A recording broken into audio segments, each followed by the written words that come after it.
안교 교과 해설 방송을 시작하겠습니다. 2022년도 2기 과정의 제3과는 창세기 4장을 중심으로 해서 가인과 그의 유산이라는 제목으로 공부를 하게 됩니다. 창세기 4장에는 가인과 아벨의 이야기가 등장하고요. 그리고 가인의 자손들의 이야기, 또한 셋과 에노스의 이야기가 기록되어 있습니다. 특별히 교과의 저자는 이런 이야기들 중에서 가인과 그의 유산에 대한 내용을 집중적으로 다루고 있습니다. 우리는 이번 주 교과 공부를 통해서 가인과 아벨의 이야기에 담긴 종교적인 교훈들을 살펴보도록 하겠습니다. 자, 서론에서 창세기 4장 1절로 15절까지는 가인과 아벨의 이야기가 기록되어 있죠. 아담과 하와의 타락 이후에 그들의 자녀인 가인과 아벨의 이야기가 등장하는 것은 성경에 나타난 선악의 대쟁투의 역사와 관련이 있습니다. 앞으로 살펴보겠지만 가인과 아벨은 이 세계의 두 나라의 표상으로 제시됩니다.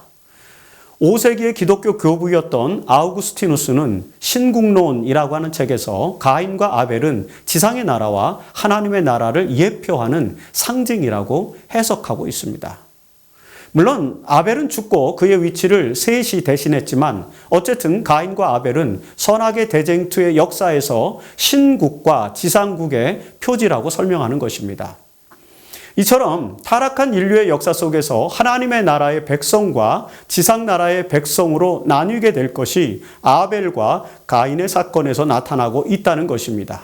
그 구체적인 내용은 아담의 두 아들이 하나님께 드린 제물의 차이에서 기인하죠. 자, 이 내용은 우리가 월요일 소지에서 자세하게 공부를 하게 될 것입니다. 자, 그 다음에 창세기 4장 16절로 24절에서는 지상의 나라를 대표하는 가인의 자손의 이야기와 그들의 특성, 그리고 역사적인 그들의 업적에 대한 기록이 나타나고 있습니다. 성경의 내용을 보면 가인은 자신의 아들인 에녹이라고 이름 붙은 도시를 이제 건축하는 건축가가 되었죠. 가인의 후손인 야발은 목축업의 조상이 되었다고 나와 있고 유발은 음악가, 두발가인은 도구 제작자의 조상이 되었다고 기록되어 있습니다. 자, 이런 기록에 따르면 가인의 후예들은 지상의 나라에서 문명을 창출한 존재들로 나타나는 것입니다.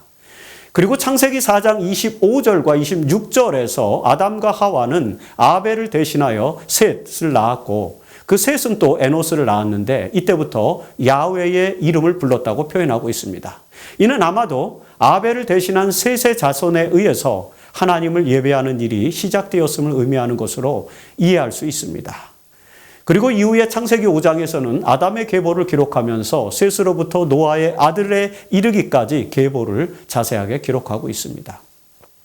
특별히 지상의 나라를 대표하는 가인의 후손들이 문명을 창출한 것과는 달리 하나님 나라를 대표하는 셋의 후손들은 자녀를 낳고 살다가 죽었다는 기록이 반복해서 나타나죠.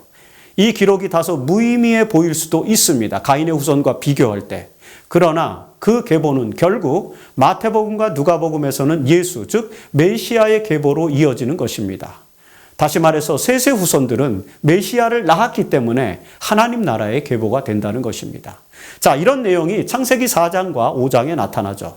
이런 배경과 더불어서 이제 창세기 4장의 가인과 아벨의 이야기를 자세하게 살펴보도록 하겠습니다.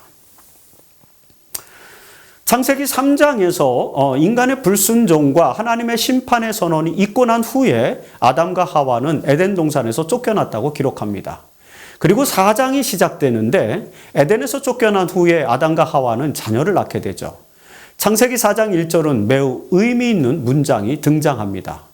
하와가 임신하여 가인을 낳고 이르되 내가 여호와로 말미암아 등남하였다 하니라.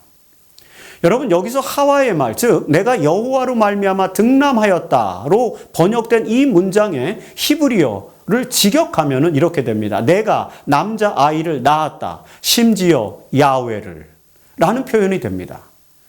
하와는 첫째 아들을 낳은 후에 그가 여자의 후손으로 예언된 메시아라고 믿었던 것으로 묘사하고 있는 것을 우리는 알 수 있습니다. 가인이라는 이름은 히브리어 카나에서 왔는데 그 의미는 소유 또는 얻음이라는 뜻입니다. 하와는 가인을 낳은 후에 야훼께서 약속하신 그 메시아를 얻었다고 생각하고 그 아들이 뱀의 머리를 상하게 해줄 것이라는 창세기 3장 15절의 여사의 후손의 약속을 믿게 됩니다. 이런 아담과 하와의 바람이 바로 그 첫 아이의 이름에 담겨 있었습니다. 그런데 여러분, 그 가인은 그런 부모의 기대에 전혀 부응하지 못했죠.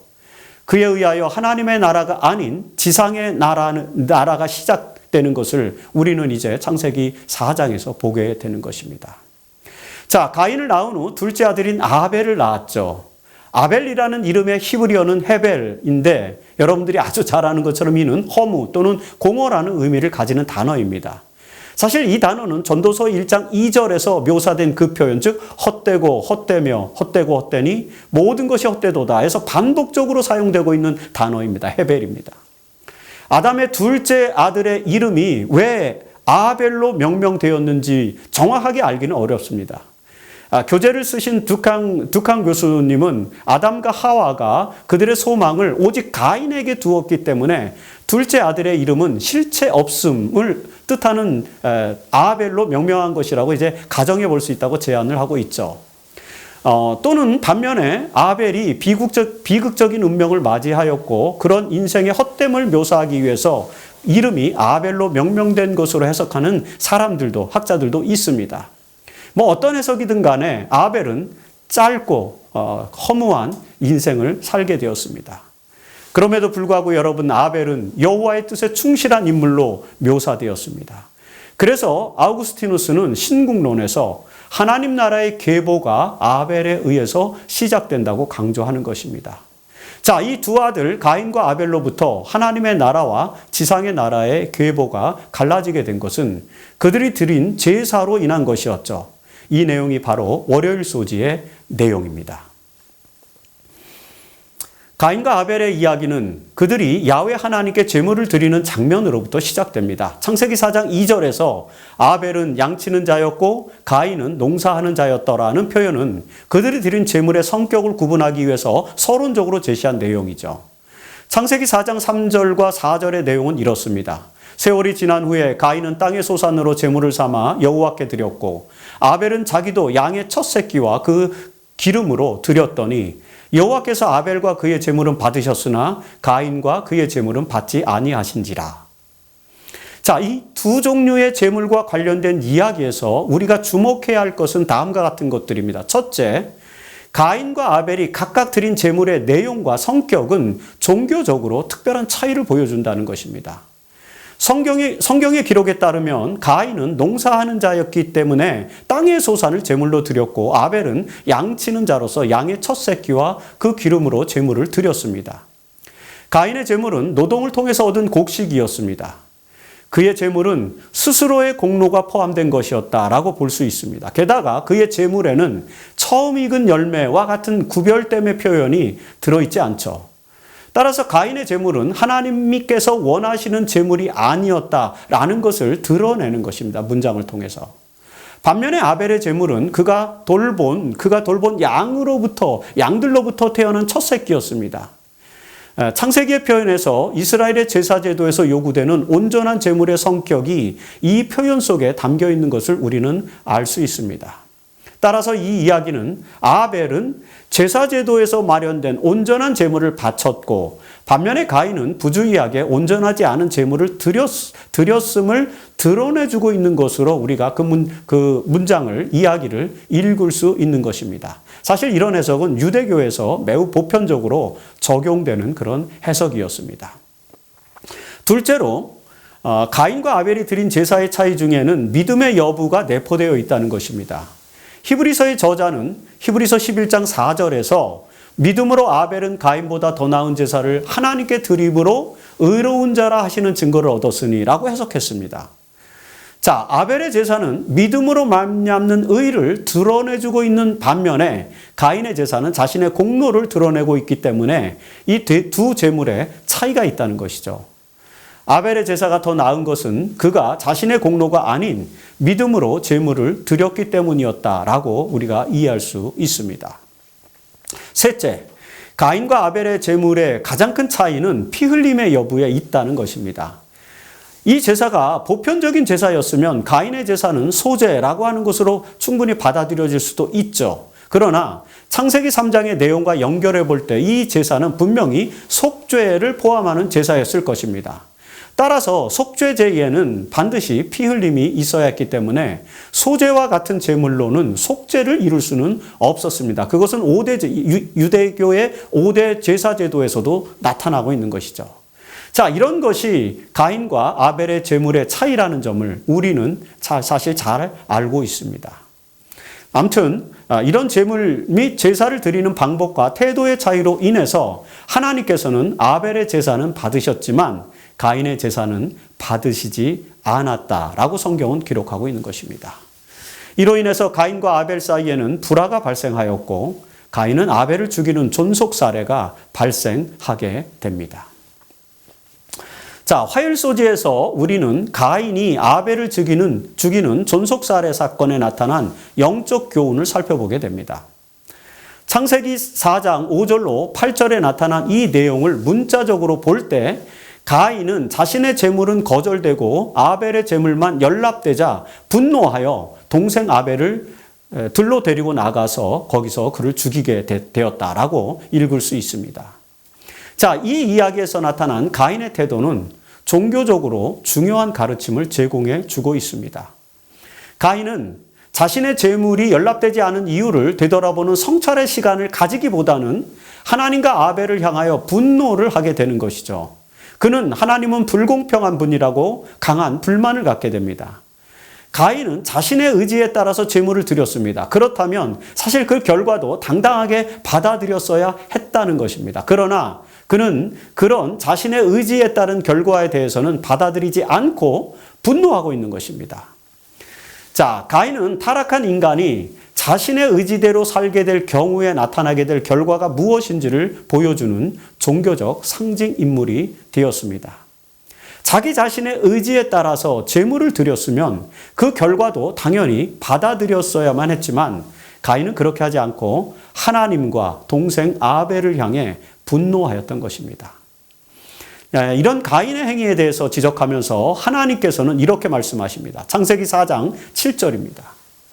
야훼께서는 내가 선을 행하면 어찌 낯을 들지 못하겠느냐. 선을 행하지 아니하면 죄가 문에 엎드려 있느니라.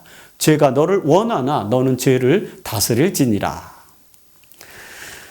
유대인들의 구약 해석인 미드라시에는 이 구절을 매우 진지하게 풀어내고 있습니다. 사실 이 구절을 이해하기 위해서는 신중한 해석이 필요합니다. 먼저 하나님은 가인이 선을 행하지 않았다는 전제를 드러내주고 있습니다.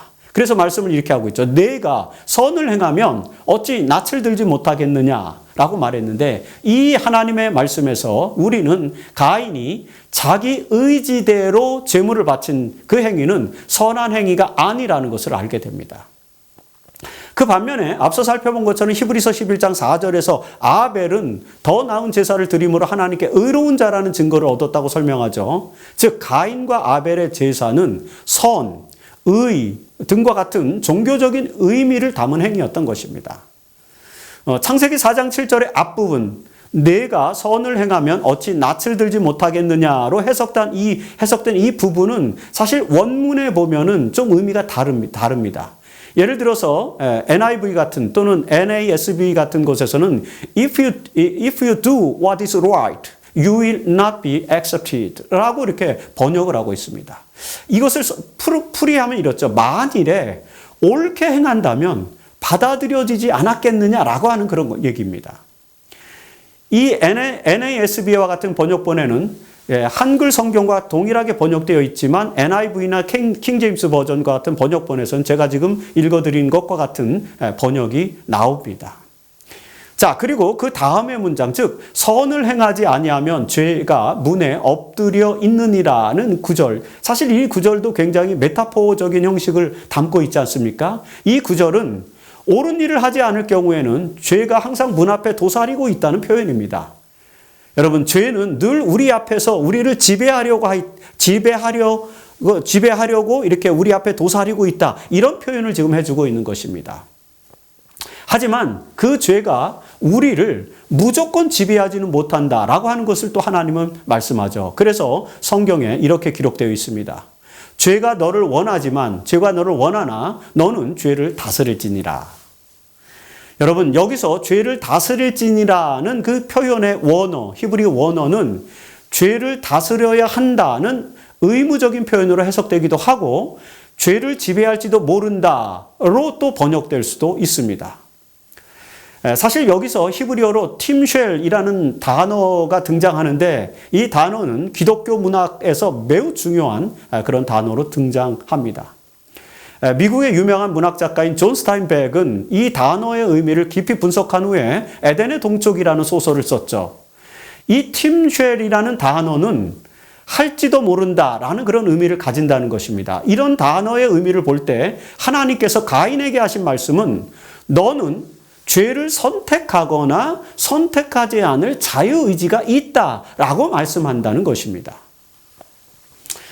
하나님께서 이렇게 말씀하신 것은 가인이 스스로 죄를 선택하였음을 지적하는 것이죠. 여러분, 가인은 자신의 의지로 재물을 선택해서 하나님이 원하시는 재물이 아니라 자신의 의지로 자기 스스로 재물을 선택해서 하나님께 드렸습니다.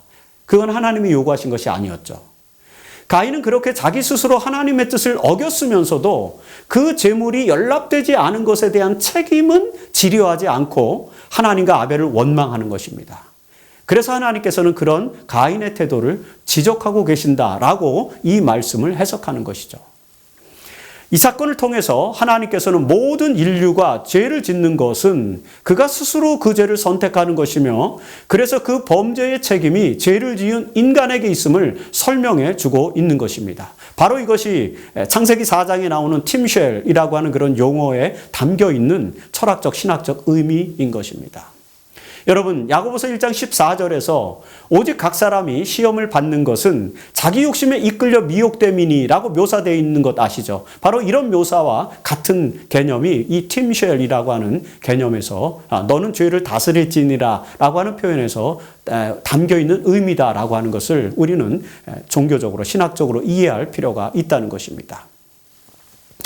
자, 여기서 우리는 인간이 죄를 선택할 수 있는 자유의지를 가지고 있고 그리고 그 죄를 선택한 책임도 인간에게 있다는 것, 이것을 이제 가인의 사례를 통해서 종교적 가르침으로 우리에게 주는 것입니다.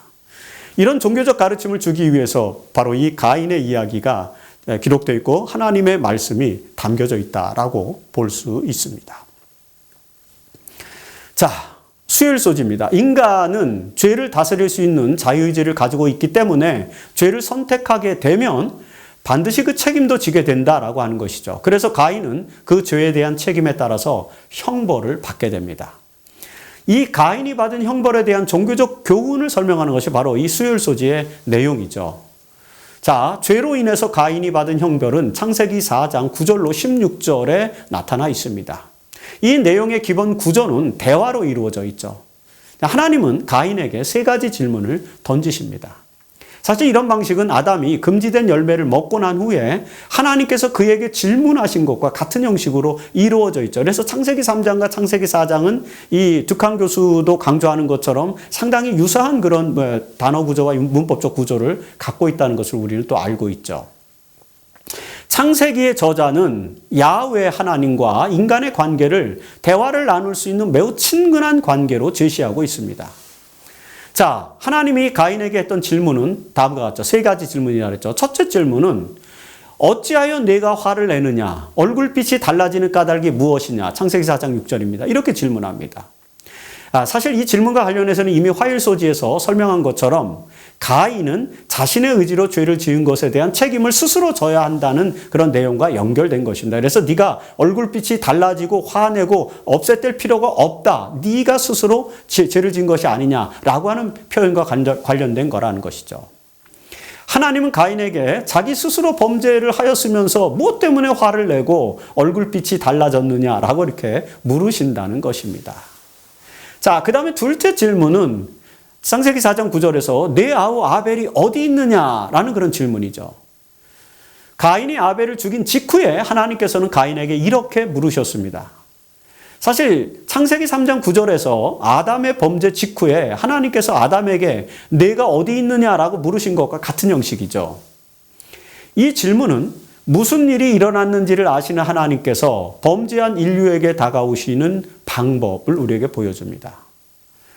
죄를 범한 인류를 곧바로 심판하지 않으시고 죄를 지으면 죽으리라, 정령 죽으리라 이렇게 말씀하신 하나님. 하지만 그럴지라도 죄를 범한 인류를 곧바로 심판하지 않으시고 그 죄에 대한 원인을 물으심으로 회심할 기회를 제공하시는 하나님의 방법을 보여주는 것이죠. 지금도 하나님의 성령께서는 우리가 죄를 지을 때마다 양심을 작동시켜서 그 원인을 물으시고 회심하기를 바라십니다. 그 성령의 음성에 반응해야만 우리는 회심할 수 있는 것입니다. 창세기 3장에서 아담은 자신이 불순종한 것에 대한 양심의 가책을 느꼈어요. 하지만 창세기 4장에서 가인은 그렇지 않습니다. 그는 모릅니다. 내가 아우를 지키는 자입니까? 라고 자신의 행위를 부인해버리고 말죠. 자, 이렇게 회심하지 않는 태도가 바로 지상의 나라의 특징이 된다고 하는 것을 우리는 성경을 통해서 또 알게 됩니다. 세 번째 질문은 창세기 4장 10절이죠. 내가 무슨 짓을 저질렀느냐라고 하는 것입니다. 하나님은 가인이 무슨 짓을 하였는지 다 알고 계셨다는 사실을 가인에게 설명하는 것입니다. 뿐만 아니라 가인의 죄가 얼마나 무서운 것인지를 알게 하기 위해서 이런 질문을 던진 것입니다. 내가 지금 무슨 짓을 저질렀는지 아느냐? 라고 일깨워주면서 하나님은 가인이 받게 될 형벌, 즉 가인의 운명을 설명해 주죠. 범죄의 결과로 가인이 받은 형벌은 창세기 4장 12절에 표현되어 있습니다. 내가 밭을 갈아도 땅이 이제는 너에게 효력을 더 나타내지 않을 것이다. 너는 이 땅 위에서 쉬지도 못하고 떠돌아다니게 될 것이다. 자, 이 표현은 아담이 죄로 인해서 받게 된 결과와 매우 흡사합니다. 여러분, 아담의 불순종으로 말미암아 아담은 노동을 통해서 그 땅에서 나는 소산을 먹을 수 있게 되었는데 그 땅은 저주를 받아 가시와 엉겅퀴를 내게 될 것이었죠. 그렇게 창세기 3장은 표현하고 있습니다. 그런데 창세기 4장에서 가인에게 내려진 형벌은 그것보다 훨씬 더 혹독한 것이었음을 알게 됩니다. 아벨의 피로 말미암아 땅이 다시 저주를 받아서 이제는 가인이 밭을 갈아도 효력이 나타나지 않을 것이라는 말입니다. 여러분, 이 말은 가인은 농사를 지을 수 없는 척박한 광야로 또다시 쫓겨나게 되었다는 그런 말이죠.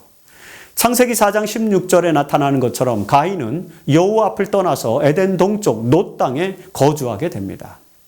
그 척박한 땅에서 유리하면서 살게 될 가인의 운명은 지상의 나라가 처하게 된 척박함을 유비적으로 잘 보여준다고 볼 수 있습니다. 자, 가인은 비로소 자신이 한 일이 얼마나 큰 범죄였는지를 깨닫게 되고 두려워하였습니다. 척박한 땅에서의 고단한 삶보다도 더 무서웠던 것은 자신도 그렇게 죽음의 운명을 맞이하게 될까 봐 두려웠던 것이죠. 그래서 가인은 창세기 4장 13절에서 내 죄짐을 지기가 너무 무거우니이다라고 호소를 하자 하나님께. 그리고 14절에서는 내가 주의 낯을 배웁지 못하리니 내가 땅에서 피하며 유리하는 자가 될지라 나를 만나는 자마다 나를 죽이겠나이다 라고 하소연합니다. 자, 가인은 범죄로 인한 참혹한 결과를 깨닫기는 했어요. 그러나 진정으로 회심하지는 않고 있는 것입니다. 그는 죄로 인한 결과를 두려워할 뿐이었어요.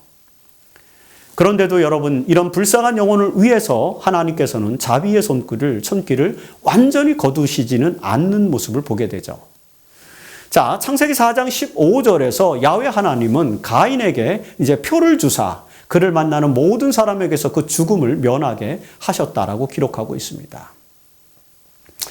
여기서 가인에게 여호와 하나님께서 표를 주셨다는 이 표현에 대한 해석상의 난제가 있습니다. 사실 여러 번역본에는 가인에게 표를 찍어주셨다라고 표현되어 있습니다. 사실 이것은 의도적인 번역이라고 여러분 보시면 됩니다. 이 표가 무엇인지에 대한 해석은 사실 여러 견해로 나뉩니다. 여기에 표현된 히브리어의 의미는 구약에서 오스 라고 하는 단어인데 이 단어로 사용된 이 표, 이거는 구약에서 79번 사용되고 있습니다. 그런데 그 단어들은 79번 사용되고 있는데 이 오스라고 하는 단어들은 사인 또는 마크 또는 토큰 같은 것들로 번역이 되고 있습니다. 그런데 여러분 창세기 1장 14절에서는 해와 달과 별이 연원 일시의 표가 되며 이렇게 설명하고 있거든요. 거기도 오트가 쓰였습니다. 그러니까 연원 일시의 표가 바로 해달별이라는 것입니다. 그리고 창세기 9장 12절에서는 무지개가 언약의 표, 오트가 된다고 또 설명하면서 이 동일한 단어를 사용합니다. 자, 이런 용례에 비추어 볼 때 가인에게 주신 표식이 무엇인지 정확하게 알기는 어렵습니다.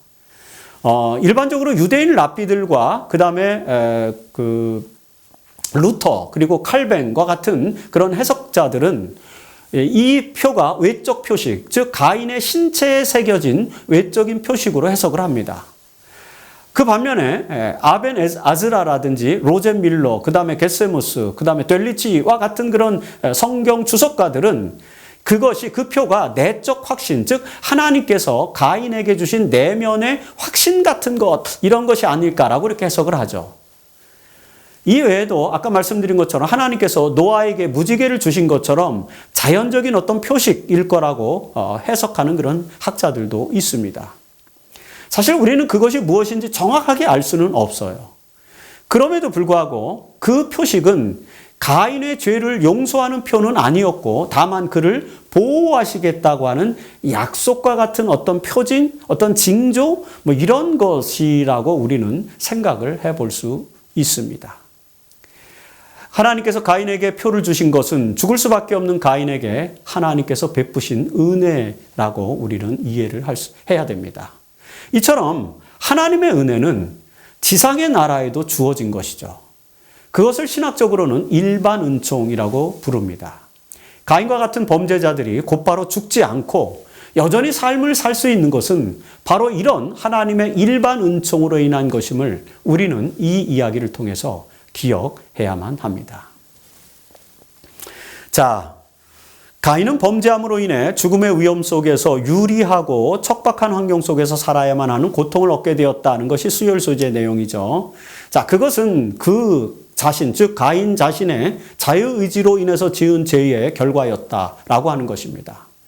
그러나 가인의 이 범죄의 결과는 이것으로, 즉 가인이 유리하고 척박한 환경 속에서 살아야만 하는 고통, 그것만으로 그치지 않고 그의 후손들에게도 계속 영향을 끼쳐서 더욱더 심한 범죄의 길로 가도록 만들었습니다.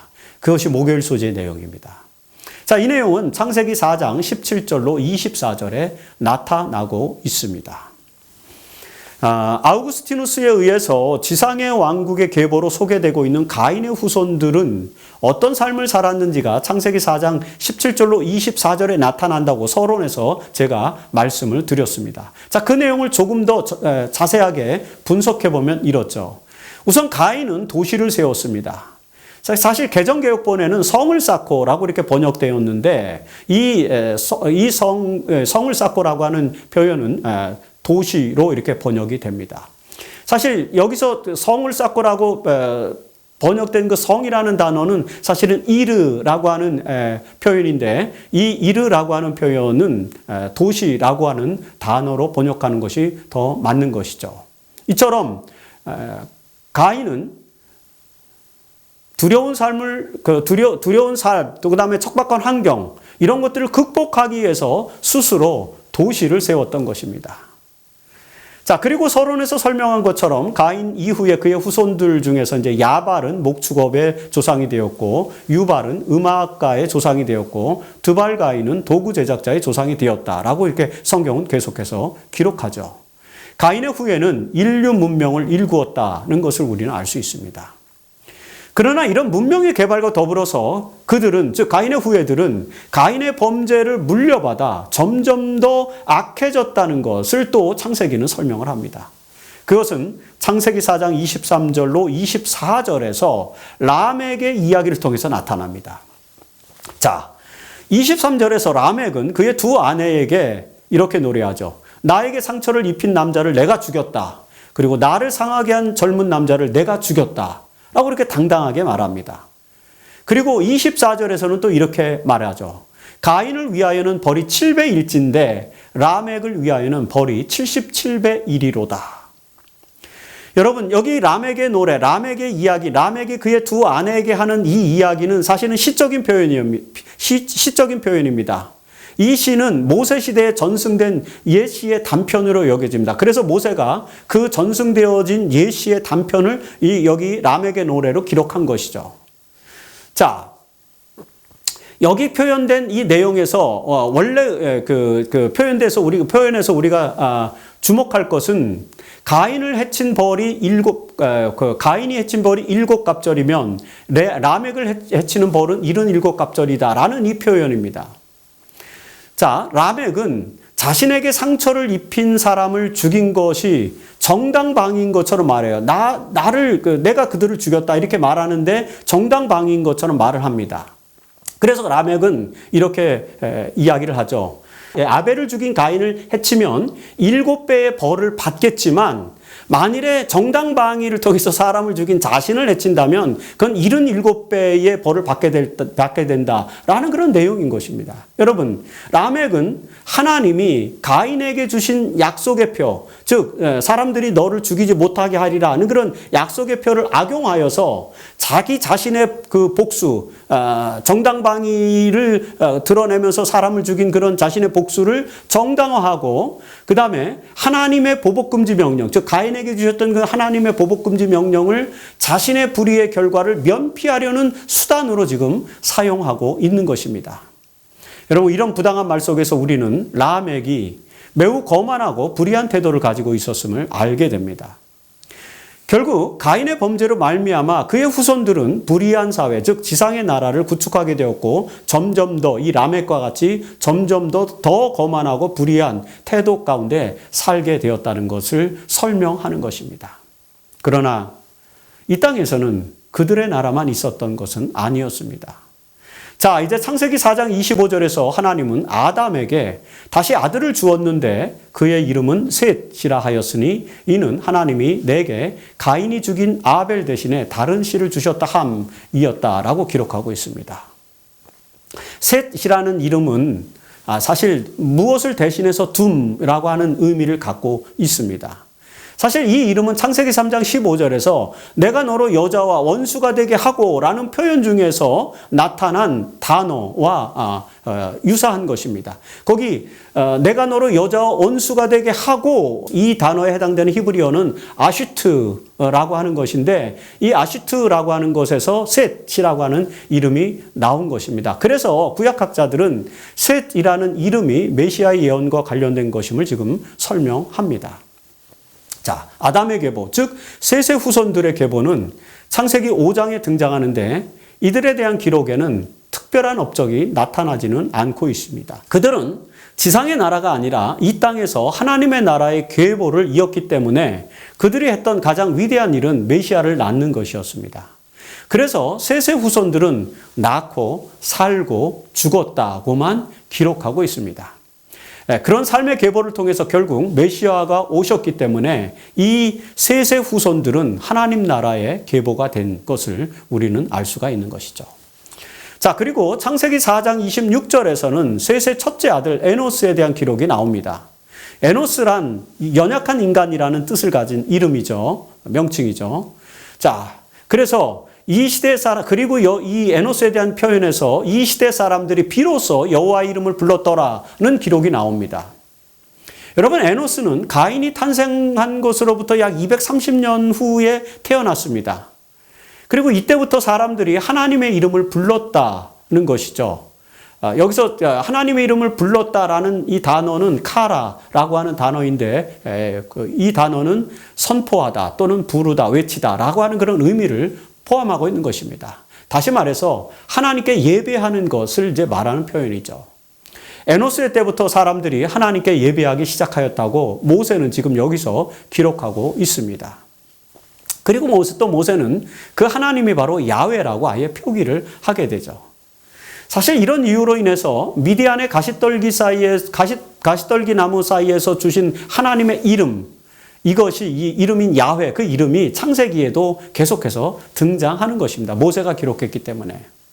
자, 에노스는 연약한 존재였기 때문에 하나님께 의지할 필요가 있었고, 그것이 예배로 표현되었음을 우리는 종교적으로 이해할 수 있게 되는 것입니다. 안교교제의 저자인 득한 교수는 가인의 범죄의 결과로 나타난 사람의 악함이 사람의 딸들을 취하는 그릇된 결과를 낳게 되었고, 그것이 결국에는 노앙수로 연결되고 있음을 또 설명해주고 있습니다. 사실 창세기 6장 1절로 2절에서 등장하는 하나님의 아들들과 사람의 딸들은 가인과 아벨의 이야기에서 나타난 하나님의 나라와 지상의 나라의 유비적인 상황과 연결되는 것이죠. 가인의 범죄로 인해서 가인의 후예들은 결국 지상의 나라로 유비된 사람의 딸들과 같은 존재로 표현되는 것입니다. 이에 비해서 셋의 후예들은 하나님의 나라의 주체로서 하나님의 아들들로 묘사되는 것이죠. 자, 이 문제는 사실 다음 과교과 4과에서 좀 더 살펴보도록 하겠습니다. 지금까지 우리는 가인과 아벨의 이야기에서 나타난 가인과 그의 유산에 대해서 살펴보았습니다. 아담과 하와는 가인을 낳았고 그가 창세기 3장 15절에서 약속한 메시아로 기대하였습니다. 그러나 가인은 자신의 자유의지로 죄를 선택해서 그의 동생을 죽이고 하나님을 떠나 유리방황하는 신세가 되었죠. 그리고 그의 후손들은 가인의 범죄의 영향으로 세상의 문명을 창조하면서도 죄악의 길로 나아갔습니다. 그래서 가인의 후손은 지상의 나라의 주체가 된 것입니다. 반면에 하나님은 언약의 후손을 성취하기 위해서 아담에게 아벨을 대신하여 셋을 낳게 하셨습니다. 셋의 후손들은 메시아의 언약에 충실한 삶을 살게 되죠. 그래서 그들은 이 땅에서 하나님의 나라를 대표하는 주체가 되었습니다. 이런 종교적인 교훈을 담은 이야기가 바로 가인과 아벨의 이야기입니다. 창세기 4장에 나타난 가인과 아벨의 이야기를 통해서 배운 이 종교적 교훈이 오늘 우리의 신앙을 더욱더 풍성하게 해주고, 그리고 우리가 진정한 하나님의 나라의 자손들이 되는 그런 삶을 살기 위해서 노력하는 그런 결심이 있게 되기를 바랍니다. 그리고 특별히 가인의 악한 가마가 어떤 결과를 낳았는지, 그리고 또 셋과 에노스의 생애가 또 어떤 결과를 낳았는지 우리는 묵상하면서 하나님의 뜻을 구현하는 하나님의 아들들로 살아갈 필요가 있겠죠. 자, 엘렌 G 화이트는 부조와 선지자 78페이지에서 가인의 악한 가마에 대해서 이렇게 묘사를 하고 있습니다. 가인과 그의 후손들의 어두운 역사는 죄인들을 영원히 살게 하여 하나님께 대한 반역을 계속하도록 허락한다면 그 결과가 어떠했을지에 대한 예증이다. 하나님의 오래 참으심은 악인들을 더 그들의 악행에 담대하게 만들고 도전적으로 만들 뿐이었다. 가인에게 선고가 내린 지 15세기 후에 온 우주는 세상의 범람한 범죄와 부패 가운데서 가인의 가마와 모본의 결과를 목격하였다. 여러분, 가인의 범죄와 그 유산은 결국 메시아를 십자가에 처형하는 참혹한 결과를 가져온 것을 지금 말씀하고 있는 것이죠. 그 궁극적인 결과를 바라보면서 저와 여러분은 아벨과 셋의 후예로서 하나님 나라를 추구하는 그런 삶을 살게 되어야 될 것입니다. 그런 우리들은 그리스도의 사랑이 이 세상을 구원하게 하는 그런 역할을 해야 되겠습니다. 우리의 신앙이 그렇게 되도록 기도하는 우리 모두가 되기를 바라면서 이번 주 교과 해설 방송을 마치겠습니다.